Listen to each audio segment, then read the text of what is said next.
Assalamualaikum warahmatullahi wabarakatuh.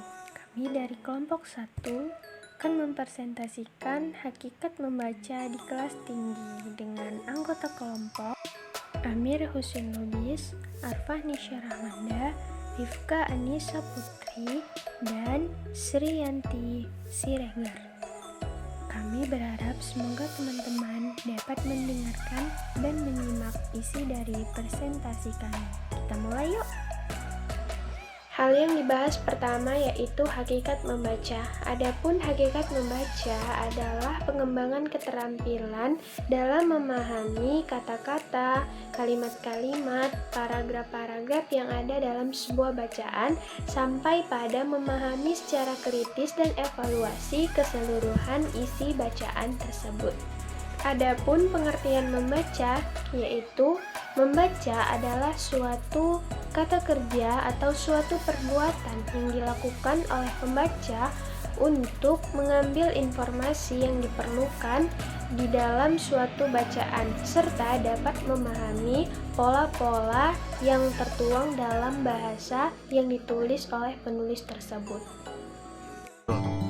Baiklah, di sini saya akan melanjutkan pembahasan kami yaitu tujuan membaca di kelas tinggi. Berikut ini menurut Tarigan 2013-113. Tujuan membaca berdasarkan bahan yang digunakan antara lain. Yang pertama, membaca untuk mendapatkan pengetahuan atau informasi. Jenis membaca yang cocok untuk keperluan ini adalah membaca dalam hati. Bahan bacaan yang dapat digunakan antara lain laporan atau peristiwa, pelajaran, dan pertandingan.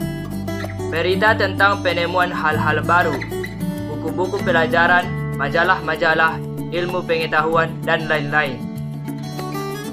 Yang kedua, membaca untuk memupuk perkembangan keharuan dan keindahan. Jenis membaca yang cocok untuk keperluan ini ialah membaca teknis atau nyaring. Dapat pula membaca dalam hati untuk jenis-jenis bacaan tertentu seperti prosa fiksi. Bahan bacaan yang cocok untuk tujuan membaca seperti ini adalah puisi, sajak, prosa berirama, drama, dan prasa fiksi biasa. Dan yang ketiga, membaca untuk mengisi waktu luang. Jenis membaca yang dipergunakan tidaklah terikat pada jenis tertentu. Dengan demikian, bahan bacaannya yang terpenting perlu ditanamkan pada murid adalah bagaimana dapat mengisi waktu untuk hal-hal bermanfaat dan tidak membosankan. Bacaan tentang kepahlawanan, keberanian, kecekatan, dan lain-lain. Baiklah, saya akan menjelaskan tentang jenis-jenis membaca. Menurut Tarigan tahun 2014, ditinjau dari segi terdengar atau tidak suara pembaca. Waktu membaca, proses membaca dapat dibagi. Yang pertama, membaca nyaring, membaca bersuara, dan membaca lisan. Buka kurung, read it out, or reading aloud, tutup kurung. Membaca nyaring adalah kegiatan membaca yang dilakukan oleh seseorang dengan cara bersuara. Hal itu dimaksudkan untuk mengetahui cara membaca yang benar, baik dari pengucapan kata, kalimat, mengetahui penekanan sesuai dengan ujaran pembicaraan yang hidup. Yang kedua, membaca dalam hati. Pada membaca dalam hati hanya mempergunakan ingatan visual. Yang dimaksud yaitu visual adalah memori. Dalam hal ini yang aktif adalah mata pandangan, penglihatan, ingatan, dan juga turun aktif auditory memory. Yang dimaksud yaitu ingatan pendengaran.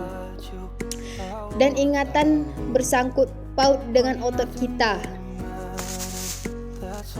Selanjutnya saya akan menjelaskan tentang pembelajaran membaca menurut Abidin. Prinsip-prinsip tersebut adalah sebagai berikut. Yang pertama, pembelajaran membaca harus dilakukan dengan tujuan membangun kemampuan membaca anak dan dilakukan secara bertahap. Yang kedua, kemampuan baca anak tidak dapat dibentuk secara sekaligus, melainkan harus selalu dibentuk secara perlahan. Yang ketiga, pembelajaran membaca harus senantiasa dilakukan melalui interaksi antara guru dan kelas. Yang keempat, yaitu pengajaran membaca harus senantiasa ditunjukkan guna membangun kemampuan anak berinteraksi dengan teks. Baiklah, saya akan melanjutkan materi dari teman saya, membaca dalam hati. Menurut Tarigan, membaca dalam hati dibagi menjadi dua, yaitu membaca ekstensif dan membaca intensif. Yang pertama, membaca ekstensif. Membaca ekstensif berarti membaca secara luas. Objeknya itu meliputi sebanyak mungkin teks dalam waktu yang sesingkat mungkin. Membaca ekstensif ini meliputi yang pertama, membaca survei. Sebelum memulai membaca, biasanya kita meneliti terlebih dahulu apa yang akan ditelaah. Mensurvei bahan-bahan yang akan dipelajari, yang akan ditelaah melalui yang pertama, memeriksa, meneliti indeks-indeks daftar kata-kata yang terdapat dalam buku. Yang kedua, melihat-lihat, memeriksa, meneliti judul bab yang terdapat dalam buku yang bersangkutan.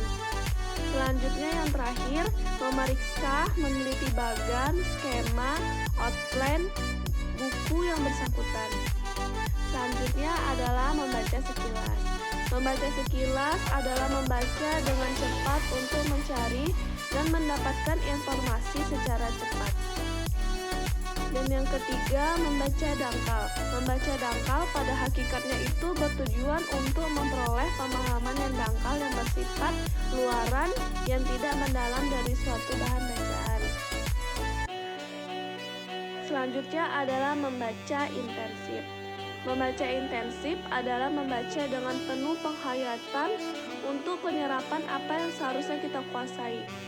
Dan menurut Tarigan, yang termasuk dalam membaca intensif adalah A. Membaca telaah isi, yang terdiri dari membaca teliti, membaca pemahaman.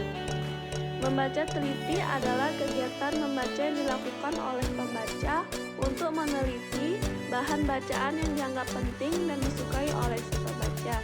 Membaca pemahaman adalah membaca yang bertujuan untuk memahami isi bacaan. Membaca pemahaman itu terdiri dari beberapa macam, yaitu membaca bahasa. Tujuan utama membaca bahasa adalah memperbesar daya kata atau increasing word power dan mengembangkan kosakata, developing vocabulary. Tersebut adalah sebagai berikut. Yang pertama, pembelajaran membaca harus dilakukan dengan tujuan membangun kemampuan membaca anak dan dilakukan secara bertahap. Yang kedua, kemampuan baca anak tidak dapat dibentuk secara sekaligus, melainkan harus selalu dibentuk secara perlahan.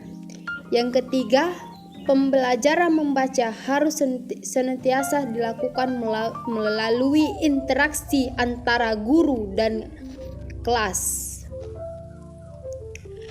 Yang keempat, yaitu pengajaran membaca harus senantiasa ditunjukkan guna membangun kemampuan anak berinteraksi dengan teks. Demikianlah hasil presentasi kami. Kurang dan lebihnya kami mohon maaf. Semoga presentasi kami dapat memberikan manfaat untuk kita semua. Terima kasih sudah menonton dan mendengarkan presentasi kami. Wassalamualaikum warahmatullahi wabarakatuh.